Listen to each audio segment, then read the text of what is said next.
আরামবাগে বাস ধর্মঘটের যাত্রী ভোগান্তি। ধর্মঘটে আরামবাগের বাস মালিক সংগঠন, আর এই সুযোগ বুঝে টোটো অটো ভাড়া বাড়িয়ে দিচ্ছে প্রায় 3 গুণ। ফলে চরম সমস্যায় পড়েছেন যাত্রীরা। কথা বলবো শুভদীপের সঙ্গে। শুভদীপ, এরকম পরিস্থিতি কেন? বাস মালিকরা ধর্মঘটের ডাক দিলেন কেন? দেখো, আরামবাগে যে রামকৃষ্ণ সেতু রয়েছে, সেই রামকৃষ্ণ সেতু কিন্তু গত 3 মাস আগে গার্ডওয়াল ভেঙে যায় এবং তারপর থেকেই প্রশাসনের তরফ থেকে ব্রিজের উপর দিয়ে বাস চলাচল বন্ধ করে দেওয়া হয়। এবং বাস মালিকরা বারবার যেটা প্রশাসনের কাছে দাবি করছেন যে বাস তার ব্রিজের উপর দিয়ে চালাতে হবে, নাহলে তাদের লোকসান হয়ে যাচ্ছে। এবং সেই দাবি এখনো পর্যন্ত প্রশাসন মানেনি। এখনো ব্রিজের উপর দিয়ে বাস চলাচল বন্ধ রয়েছে। সেই কারণেই কিন্তু এদিন থেকে অনির্দিষ্টকালের জন্য আরামবাগ মহকুমা জুড়ে বাস ধর্মঘটের ডাক দেওয়া হয়েছে। এবং এই ধর্মঘটের জেরে কিন্তু 9টি জেলার সঙ্গে আরামবাগের যোগাযোগ ব্যবস্থা পুরোপুরি বিপর্যস্ত হয়ে পড়েছে এবং সাধারণ যাত্রীরা রাস্তায় বেরিয়ে কিন্তু সমস্যায় পড়েছেন এবং দুর্ভোগের সম্মুখীন হচ্ছেন। এবং প্রশাসন এখনো পর্যন্ত বাস মালিকদের যেটা দাবি, তাদের সঙ্গে প্রশাসনের তরফ থেকে কোনো রকম যোগাযোগ করা হয়নি।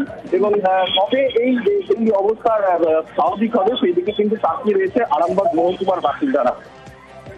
ধন্যবাদ। সমস্যা তো হবে, কারণ একটা মেন জায়গা, যদি বাস চলাচল বন্ধ হয়ে যায় পাবলিকের তো হ্যারাস তো হচ্ছেই। পাবলিক দীর্ঘদিনই তো হচ্ছে, কারণ কাজ তো কই তেমন এগোচ্ছেও না। ওই একটু করে কাজ হয়ে বন্ধ হয়ে যাচ্ছে এবং আমাদের খুব সমস্যা হচ্ছে। প্রচুর সমস্যা। বাইরে থেকে মাল এসছে, কিভাবে যে যাবে কোনো কিছু বুঝতে পারছি না।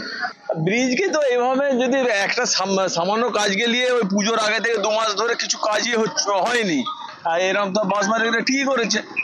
মানুষ বুঝুক, সবাই টের পাক। আমরা তো নিত্য যাত্রী, কালকে আবার আরামবাগ আসতে হবে, কিভাবে আসবো কিছু বুঝতে পারছি না। বাসগুলোকে চালাতে পারছি না, কারণ বাসগুলোর মেনটেনেন্স খরচা উঠছে না।